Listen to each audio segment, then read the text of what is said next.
Hi, thanks for stopping by. We're going to talk about what geopolitics are and why you should care about them. Here at In-This-Together, I tend to rant about conspiracy theories. Now, whenever you mention conspiracy theory, most people look at you like you completely lost the plot. This is usually because, for them, being a conspiracy theorist means that you believe that the world is controlled by salamanders, or the Greys have shape-shifted and are now working in Nando's, slipping MK Ultra into your chimichangas. People who all too quickly dismiss the idea of conspiracy often focus upon these extreme beliefs to dismiss conspiracy theories as a whole. This is perfectly understandable, because most people like to think of themselves as fairly rational with a reasonable grasp of reality. However, all conspiracy theory really means is a suggestion that there may be a plan by two or more people to commit an unlawful or harmful act. This is a perfectly sound legal concept, used to prosecute criminals in pretty much every country on earth.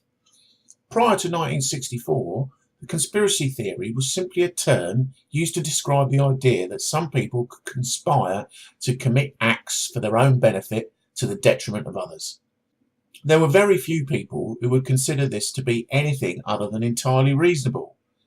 However, following the Warren Commission report into the alleged conspiracy behind the Kennedy assassination, the CIA issued a directive called Countering Criticism of the Warren Commission report.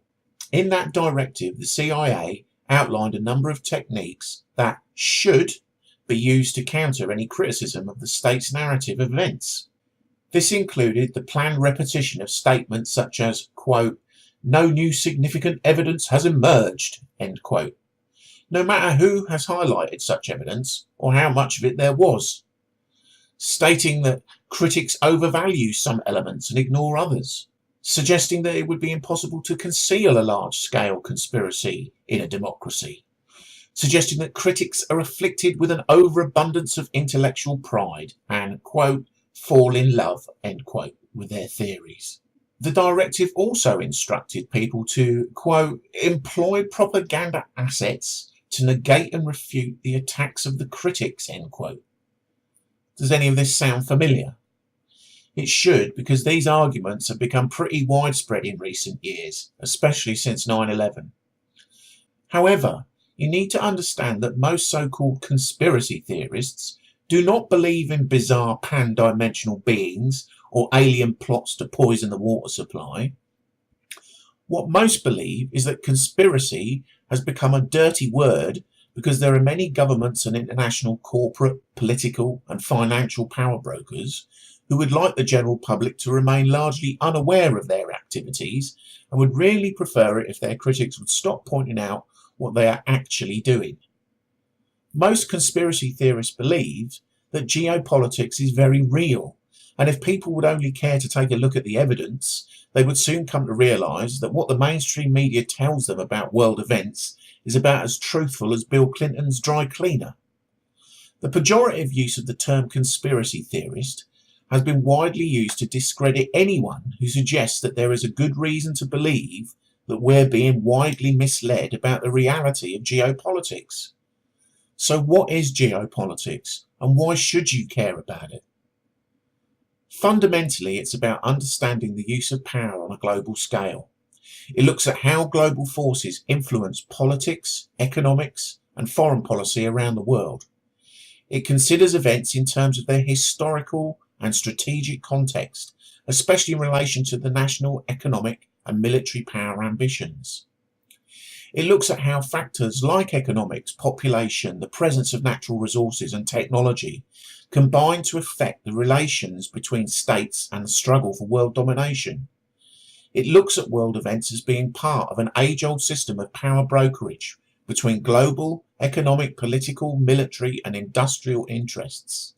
Many of the people who are ridiculed as being wacko conspiracy theorists are simply trying to highlight the many geopolitical crimes that have been committed throughout history and continue to be committed to this day. To simply dismiss people who make these criticisms and provide evidence of these crimes is to accept two inherent principles. Firstly, that those who wield power on the international stage are entirely benign and would never do anything to harm the general population. And secondly, that even if some geopolitical forces are harmful, There's not much we can do about it, so we might as well not worry and give up and all go home. The thing is, if you actually take a little time to look at geopolitics, it soon becomes pretty clear that millions of people have been killed and are being killed every day as part of the power play between global forces, whose motives usually boil down to the relentless pursuit of power and increased profit margins. It is also worth noting that there are plenty of examples of popular uprisings that have successfully overthrown established hegemonies, often through the use of passive mass resistance.